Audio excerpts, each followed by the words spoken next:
是 Lisa， 欢迎来到 Lisa 的俚语小教室。今天我们要学的呢是这个“久笑比无尾，比笑久愁皮”。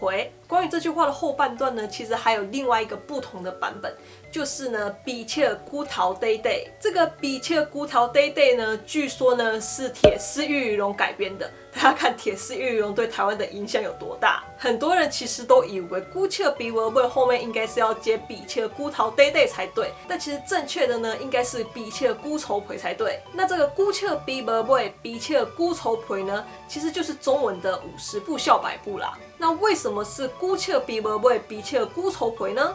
因为啊，乌龟跟鳖呢是属于同类动物，而它们的外形呢也很像。虽然乌龟的尾巴呢是比鳖要长一点，而鳖的皮呢也比乌龟要柔软一点，但从外形上来看呢，两个基本上是差不多的。所以不管乌龟跟鳖再怎么讥笑对方呢，都只是50步笑百步而已啦。所以这句话的含义呢，应该是要说，人在嘲笑别人之前呢，应该要先检讨自己，而不是看不到自己的缺点，却一昧的去批评嘲笑别人，来得到自己心灵上的补偿。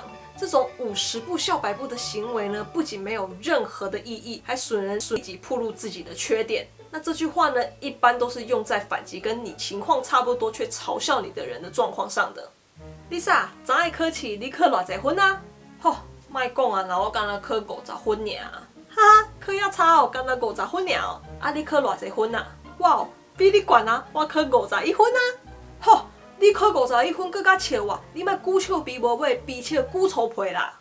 没错，那这样大家学会了吗？知道怎么用了吗？那如果大家还有什么想学的俚语、谚语、俗语的话呢，都可以留言告诉我哦。那今天影片就到这里，如果你喜欢的话呢，不要忘记去帮我按赞加分享。还没订阅的朋友们呢，也不要忘记去帮我按下订阅，然后记得打开小铃铛哦。另外 ，Lisa 也有 Facebook 跟 Instagram，有兴趣的朋友们呢，可以去帮我 follow 按赞一下。那我们就下次见啦，拜拜。